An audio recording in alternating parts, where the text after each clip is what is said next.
neighbor and partner of the Middle East and North Africa. And we have the great pleasure to welcome President Muhammadu Buhari from Nigeria. And I would like to use this opportunity to congratulate you, Mr. President, for your re-election just some weeks ago. Welcome here to address the audience.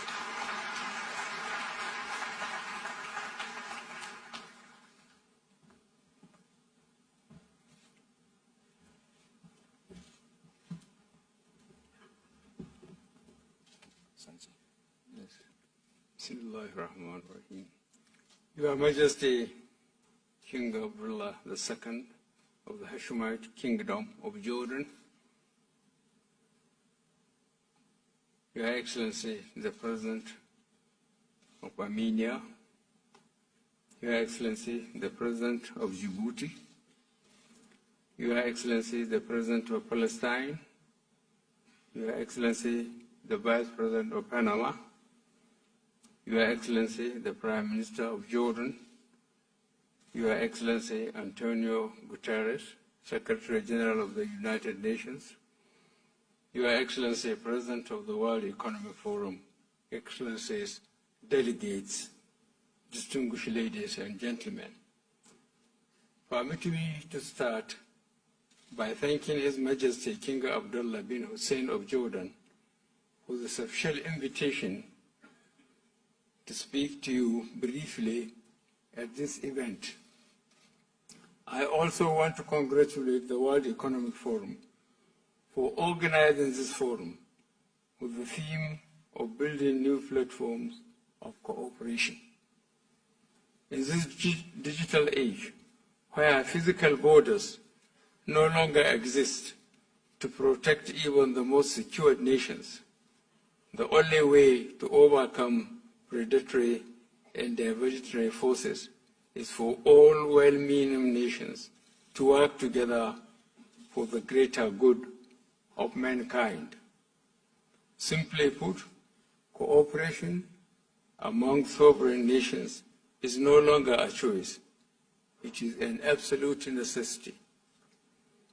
In the last 10 years, the world as we know it has completely changed.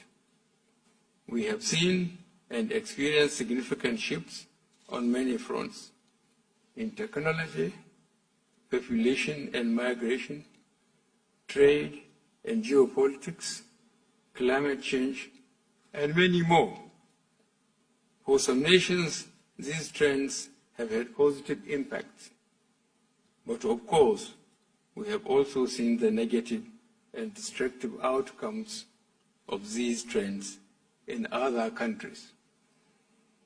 It is my view that no region of the world has felt the full impact of these dramatic shifts and shocks like the Middle East and Africa, North and Sub-Sahara.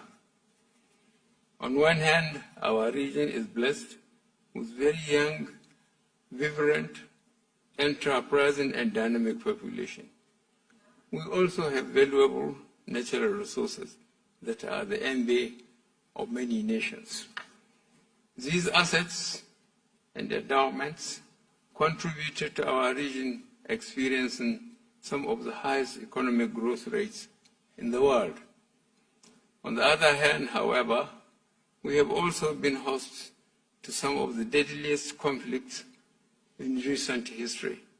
The death, damage and destruction caused by terrorist groups such as Al-Qaeda, ISIS, and Boko Haram over the last 10 years will take decades to repair. By the special grace of God, today most of these terrorist organizations have been significantly degraded. The world came together to achieve this.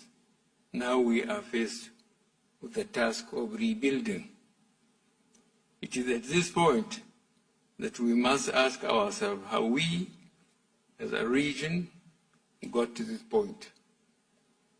The answer at least in the case of Nigeria, is the lack of social and economic inclusion.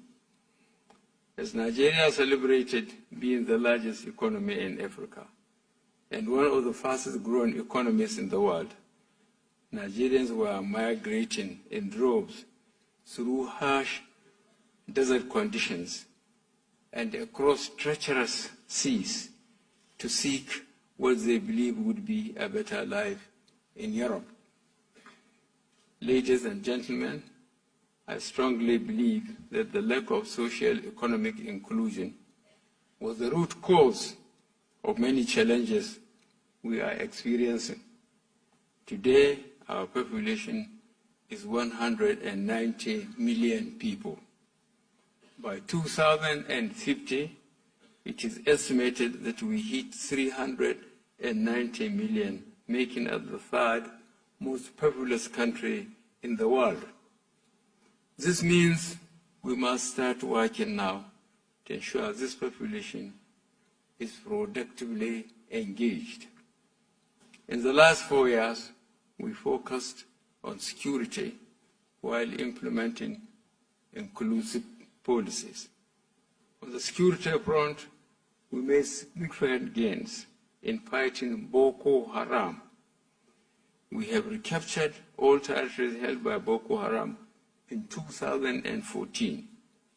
We have liberated thousands of Nigerians held against their will.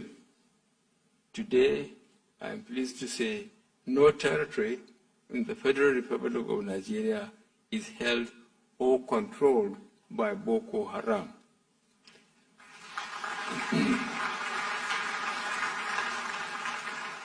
We are extremely grateful to the many countries that have stood with Nigeria to confront this global scourge, and in particular the Kingdom of Jordan, under the leadership of His Majesty the King.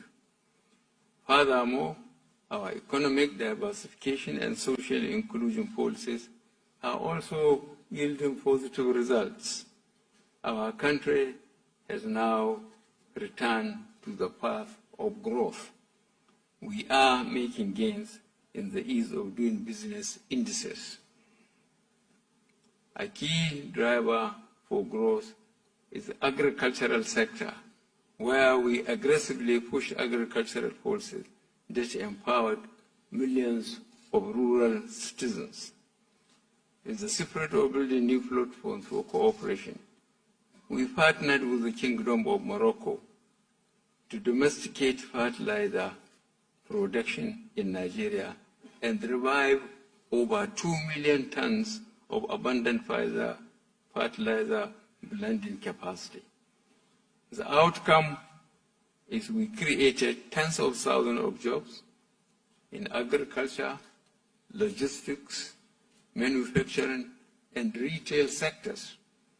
We are able to achieve moderate growth, but it was inclusive. Nigeria is now at a new dawn and embarking on a new developmental project. We are determined to industrialize Nigeria, leveraging our comparative advantage. We recognize the private sector as the engine of growth and a veritable partner in our economic agenda. The Middle East is a natural partner. Africa and the Middle East must therefore focus on policies that will deliver shared economic prosperity for all our citizens. On trade and investment, for example, we can do more. Africa presents only 5% of Jordan's trade with the world. But we have the resources, the people, and the markets to do more.